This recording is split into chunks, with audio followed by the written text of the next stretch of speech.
Assalamualaikum mbaɗin bansankol mbaɗ tentula telenarale jankoden albaɗin ma bala Musa so nanna brothers also jande namul invite from Dumasu FC ika humo Musa Keda and bro Cherno so nata jande ko cool clarify about our last conversation meeting mole Musa with Dumasu management because now I feel like I chaos damale nadi group kono due to some misunderstanding from the listeners like mulialon ko be lamweka so some people see it in another way or in another way so nada will clarify ita general public lako until we are here awaken the youth they are here to make things like to unite youths or to make things neutral we are not here to take side for anybody so nata le ko clarify jang pour Dumasu management yana ye fan senendi ya fo coming la conversation o ye mum be fo what ye mum mean anim fala mune be kono so awaken the youths ndal nata janne kanana ka youth soul unite manna jang ka youth soul divide adum mol nyanta lon nale ko ndal lani platform o manati jandambam pour ke committee o ka specify only one part la hani nanin natile for the development of Bansang so janin dia mo be siala mbuluba karola jang mba start la wolle ka fo Musa Keda so Musa like bi mol nyaaje la bi mol bota meeting wala kunun ko rada so kunu yenim populist so I attention jamaleta people were very curious to listen. Some appreciate it, but some see it in a very negative manner. Me along ko I chaos na di grupo kono coming ndalla emu walti coming janim basta like a youth soul na di killing. So ni mo nyaje nin sifal keta it is a need for us to come back and clarify everything because some day keta rada kana dul bati nyaga. So laftale yana na yediam ya ita general public la ko what you mean and what is in you about that meeting? Abaraga bage Musa, kuma kawani nyata. So kafu damba ndel Dumasu FC kabiri mon kuma we really appreciate it. Yeah, understand because ila agenda ni na support. All munti awaken the youth. Yeah, understand to create more of awareness, more of understand. But I'm very disappointed. Namun the media, because there are a specific group of people who are like they are trying to jeopardize all that interview. Understand? They are trying to misinterpret it. You understand? Intella taji mone somebody to a team as Dumasu. We have an issue with the Bansang Football Committee, and we see to it that it is an issue, and then our voice should be heard. You gave us that opportunity to go there, So when I tell someone in Musa Purumoli Bansang Kole Diamu Nana Harvard comfort Nanitandi and Nana Wusio and the Bansang Kola. It's a long go, Kumu Yata Molka, Fanin Tilo into Yata. Won't tell somebody. But Kabrin Nade, like Nakadula Kumaka, if you understand it. Like Ilafaka interview Mutai, cast specific into special people will come, understand, a group of individuals or clubs, more of I understand. But we are never going to do such things, more of I understand. Now head coach, be, definitely not going to no, because more than I misjudged it. Or more than I for Dumasu FC misjudged it, because like Ego Dumasu level okay kind generally. And near Jive Bansanjang, don't look at you understand. Niko example, Niko Dumasu. Bala dum abu bansana kono. Ya Niko Santosu, abu bansana kono. Niko Angalfura, abu bansana kono. Niko Tetkas, abu bansana kono. Ya understand Niko Patla, abu bansana kono. So near you tell them body kilometer.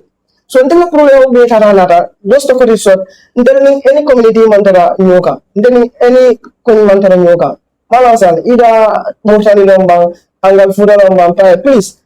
More can I talk like until the interview was centered on any other individual. No.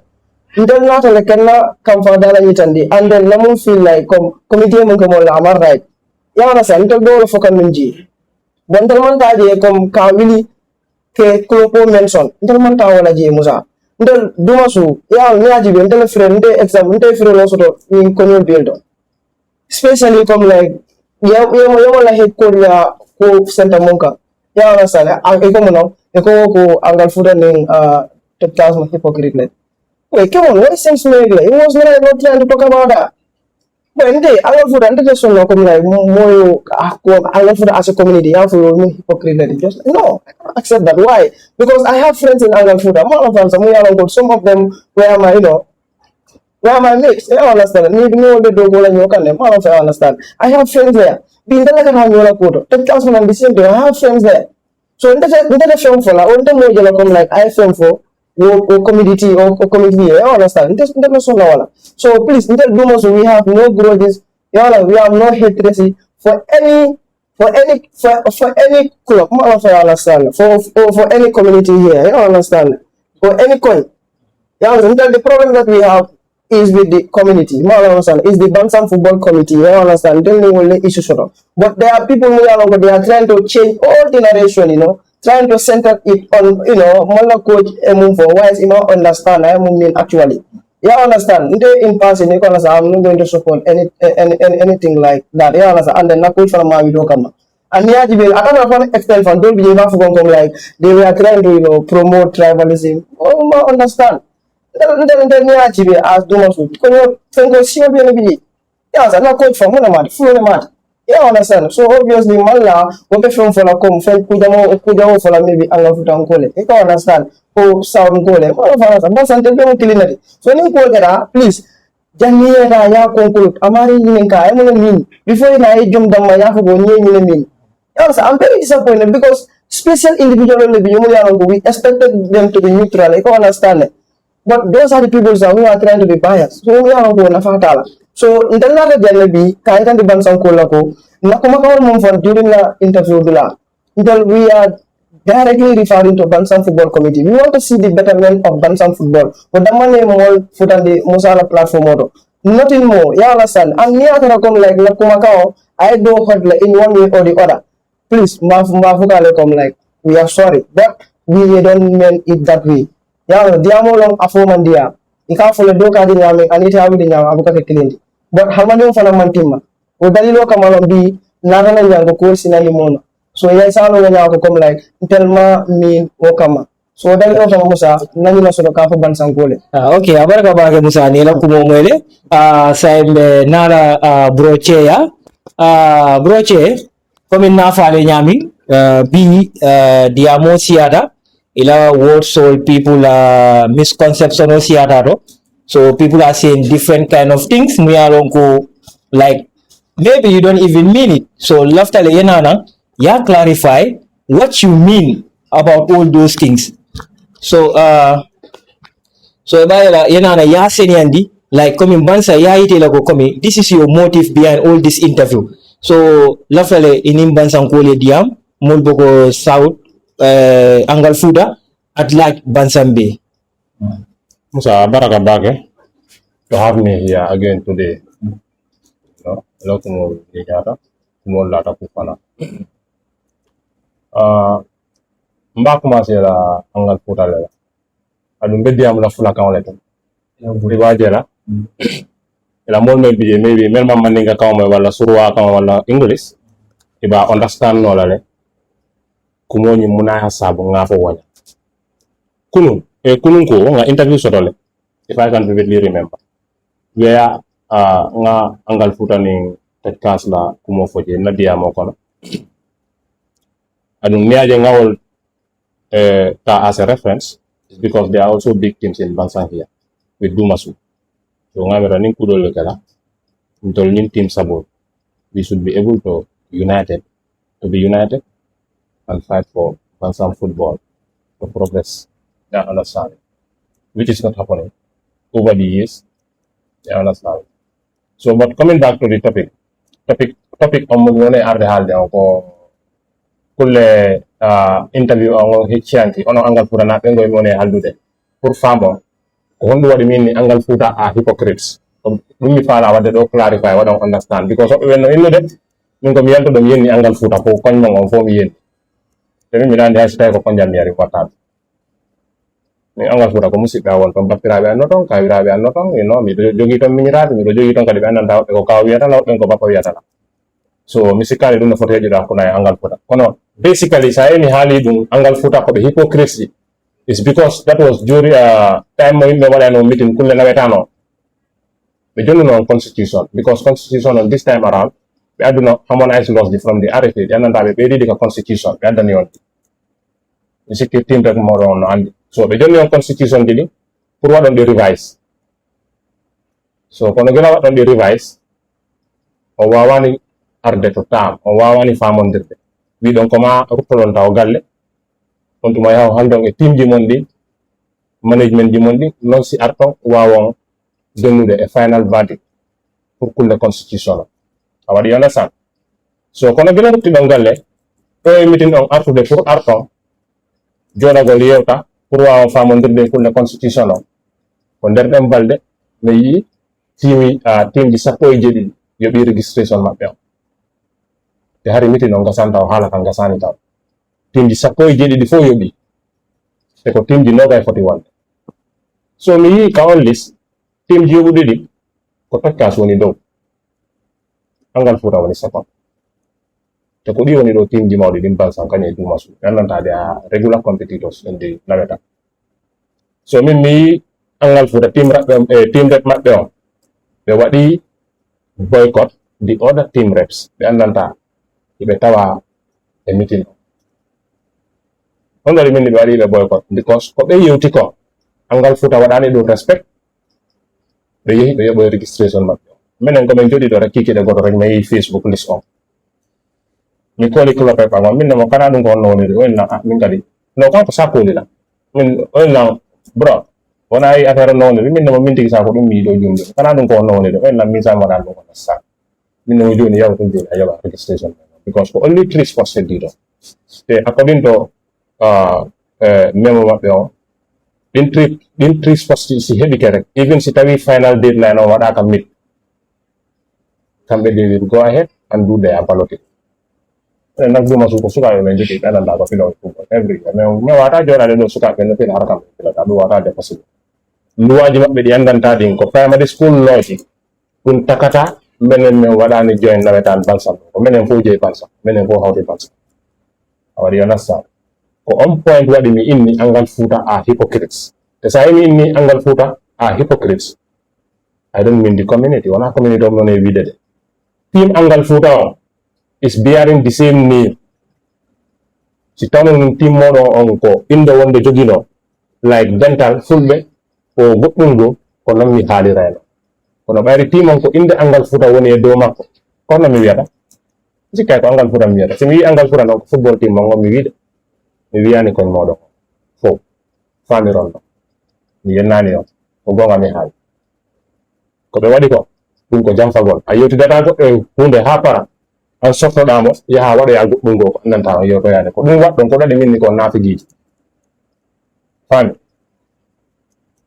still now Musa on the same topic mi ganidi angal futa joni ko Tekkas mi arta because ɓen ɗon kadi ɓe inni wo mi yenniɓe Tekkas kamɓe simi haalay koye jonte mi haalata yen wa Tekkas ila buga ñëw waxal ma clarify suma boppa si suma interview bi parki dimba bu ma def youth center maak Musa Nasso ak suma team rep bi ak suma PRO bi because tey si suma bu ma jógee kool yi saa ñooma ee kool after ma ne bàyyi ma jóg man noonu laa jóge waaye lu ma dégga mooy ne hélas moo seet suma interview bi mu dem mu binda a news about it twist story bi ba pare dem post ko Bansang News di wax ne man dama war a génn si ma ñëw ma apologize Tekkas ak angal futa for insulting them that man dama saaga comme yii nii loolu laa bëgg a ñëw leeral dem leer ngeen xam ko because man Bansang fii laa juddoo fii laa dëkk fii laa xam understand nga mag yi ñu fi si biir dëkk bi xam neen su dee tamit façon nit boobu laa tamit xam neen ko su dee tamit nag duma façon nit boobu tamit xam neen ko ca boobu moom di nga wax ne waaw dafa digër boppa nii waaye du dee disrespect mag ba pare du dee tooñ interview bi lu ma si wax laa leen di leeral because ñëw ma fii nii sax pour wax bu bari pour leeral suma wax bi la li ma wax si angal fuuta la bu ñëw meeting pour nawetaan bi buñ leen joxee constitution si andi xamoon ay laws from the RFA dañ leen ne woon dem leen ngeen review ko mënu leen a ñëw si temps ngeen ne da ngeen a ñibbi ngeen dem woon ko seen team si luñ leen wax den soo leen ñëwaatee si final meeting bi den ngeen mën a xam naka ngeen a demee ak committee si foog naa loolu ngeen waxtaanoon léegi nag boo leen delloo balaa ñun Duma Show ñuy xam lu xew dañ toog rek ñu gis liste bi ñu fay seen registration yi te ba pare discussion si jeexagut yéen a team rocceeku ñu dem fay seen registration yi dem na ba fukk ak juróom-ñaari team yoo xamante ne fayoon nañ seen registration bi ñetti team rek moo fa des pour complete set bi mu nekk ak 20 ñun si lañ gis liste boobu noonu su ma clopé bi call ma fekk am nekkuma fi sax maa ngi base mu ne ma ne naka la gis nga gars yi nuñ defee team si ma ne ko ne waaw ma ne man sax léegi nii laa dugg Facebook gis naa liste bi ñu ne team yi yëpp dañ fay te ba pare meeting yi ba pare jeexagul ana lii naka la demee mu ne moom sax understand ma ne ko léegi nag dangaa try rek nga jël xaalis nga dem fay suñ registration bi because ñun suñ xale yi dañ dee compete duñ mën a toog fii nii full nawetaan season ñu ngi toog compete uñ because committee bi seen luwaay primary school yuñ dee isi fii nii suñ kaw foog ne loolu dina tax ñun duñ join déedéet ñun duñ def loolu dinañ join suñ xale yi compete luñ si mun a am ñu xam ne lii lañ am understand ngeen ci yëfi saaga bi nag saaguma leen pour na leer waxtaan bu gaay am ne dañoo dellu si seen team si ñu dem discuss dinañ set a date for another meeting lan moo tax podcast seen management bi war a rocceeku ñuy dem di fay seen registration bi te xam nañ ne waxtaan bi jeexagul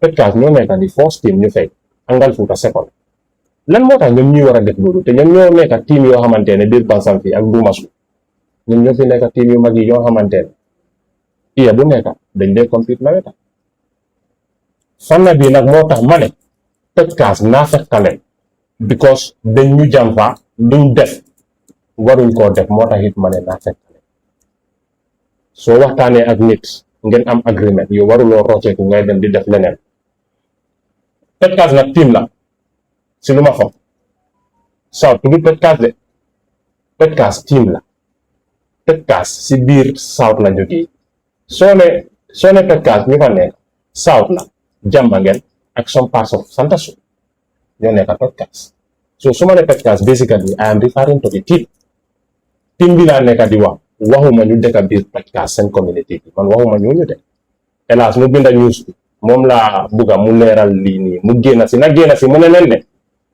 Cerno boobu mu ne saagut leen tiimi podcast bi te nekkul tiimi podcast bi yëpp tamit seen club rep bi la nekk di wax seen club rep bi leen dee represent si seen meeting si kooku la nekk di wax kooku naa fekkal because doo agree ak nit si wax ba pare ngay dem di def leneen lii moo tax ma ne naa fekkal ngeen yéen ñaar yëpp te that statement duma ko withdraw that is what you are you people are modern days Judas loolu ngeen duma musa withdraw statement boobu noonu xadim bi defee ngeen ko nuñ ko waxee woon dinaa doon am interview nii duma doon wax yéen suma yoon nekku si because at least lu mu bonti understand nga ñu ngi óolu wante ba pare ñu ngi téye wante si benn kàddu waaye doo téye wante nit si kàddu ba pare ngeen tasaaroo rek yow ngay dem di def leneen loolu moo ma disappoint moo taxit ma ne yi seen team club rep yi nii naa fekk xale ñooñu laa nekk di wax nekku seen kon yi okay broche naɓe saya seniyatale mobile kumo moyle so like coming back to Bansang the committee at large until like nina kinda nada nani short episode soto kanana ka cool clarify because the motive munity to unite Bansang youths man na janke more divide but like one thing for so la fa mobile munalong yajale like when you are listening to an interview please listen from the start to the end when you want to have a very clear information like and secondly ni be la moy ilam moy with mind ye la moy comme ni I'm interested but na la moy mune be keri but ikana la moy inin ci sola like ndame da fokane Bansang like maybe indeed I can have personal issues with you guys Molia Amira like it's a personal but indeed I don't have any grudges with anyone indeed I'm here to be neutral Now finally this awaken the youths among Nyanga Yelela at this time. But Munakeda, we see there are burning issues and our youths are being affected. They are taking each other to police. So wala na mol chip income. So I don't know it is necessary. Alman Tangala people what they are seeing, like Ndeni Forumo Yele, just to point fingers some teams or some committees. I don't have that time. But love Banzan Kole Mulong. This committee and anybody handling a position, handling one position also, people don't have your time. We are against in your position when you are not doing good. But maintain from personally, Fentemol need a tema. I'm hearing a lot of things like some podcasts, like maybe Angle Food that they knows my intention. But podcasts, I'm very much disappointed with some of them, like pointing fingers, saying that, like, I cook everything. Hey, come on. Football katala katambi. But Mojama be podcast, then you could Jamal letambindi. I don't committee for and this last thing goes to them. Let them be very proud of me. Because take a move for Inyala. But a lot of this elderly person, what they say behind you, because I will not hide anything. What they say behind you, and we can move for it from Inyala. At the moment, Manajan can modify it. Wala na fen Jamal Ninta Folano.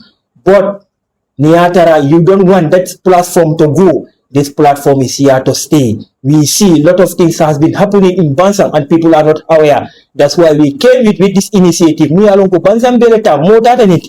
Bansang Beleta, when you have anything to raise, any concern to raise, my friend, this platform is for you. Nimoye accused Sendola. You think that it is an accusation? Just come forward. You know, you have clarify. Very simple. We are not here to back anything. We are not here to back any leader. We are neutral. Moment and they'll joke up. I don't one thing for so namullo. When you want to destroy someone, you have to be very mindful. The Bogada Moria Bogada Feya. They every day from grade nursery school to senior school. I work for my parents. So when you are against me or you are doing something to tennis me, you have to be very much careful. So now I'm like broche. Yeah, so maybe the final word for. Yeah, I will just want to adjust some little information. Information though is going directly to Elas. He's a journalist. If you are a journalist, you have to be a professional. You have to be professional when you are executing your duties. Yeah, understand it. You use the you cannot interpret it. Try and call the individual that broadcast that news or may you interview it. Yeah, Marina Nambanyani, yeah, call before you just went ahead writing, nonsense about that individual. I am very, very disappointed with him now. Anyway, Mbijan Bansan Jambi, Mendajanendu, Nandoke long, none of problem, sir.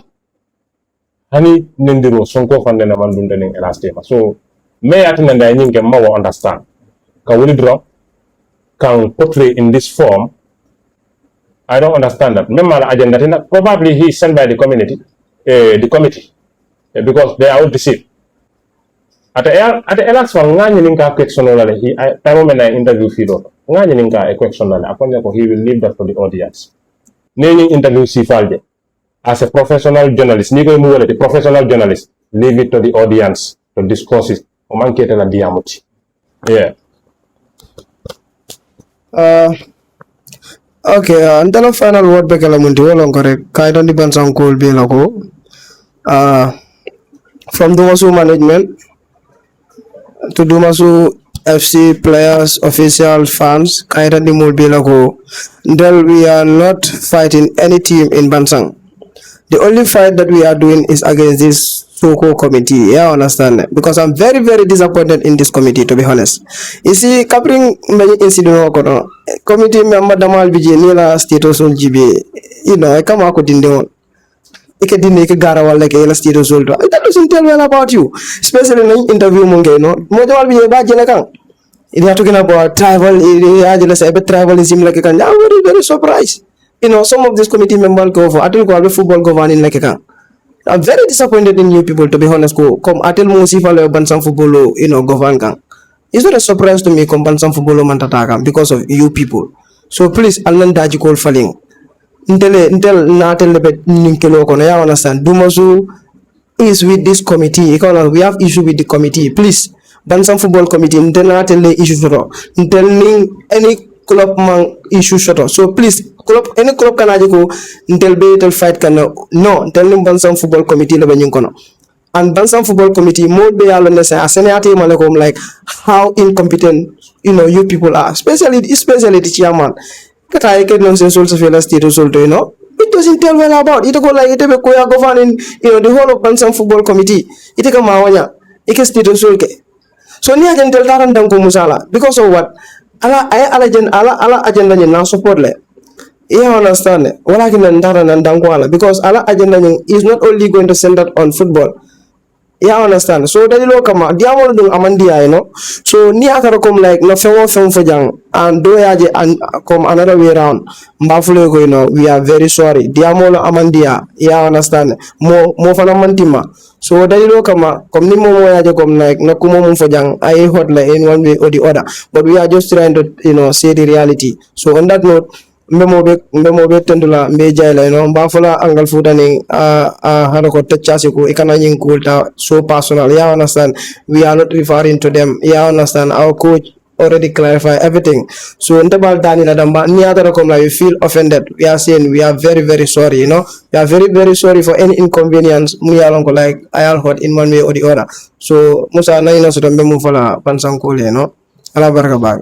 Yeah, well, coming Albania aja nyami, ni aja nani short video futindi, just to clarify everything. Adal bea moe nyolale, broche mumfo, aning Musa Kete mumfo. So right now it we expect lot of comments. Mulia longko nyantana ale ninjibe. Please let's try and subscribe. Alemon mako falang like. When you want to have more updates on this page, please ala try ka subscribe and then comment alialla da comment sol ke because comment sol no leje aduna fan sol buga chahani la wala na mol nara na in short video ke pour to clear this doubts. But like mbela moy nyola so alna judge nyola with respect and reasonably mo kana judge with anger ni be kamfari ni fending ke you destroy everything. So nde personally demang grievance so moye they do then moment in dunda nyola ni nya nyoje nta halmadi yale your position ndaka bulole noma because of why ni naje manta tagon kunke. But like today lot of things has been happening in the page with naje la community now, like I'm the one who is coordinating this page, so after take things calm and other stuff. But Banza News, they know that is not real in me. So but like me aje musa be calm ding abe cool negotiate ka we know we want peace, unity, because this committee ni mon man peace correct at a work la. So ala baraka bake nal tendu nal jay. Thank you very much for accepting this invitation.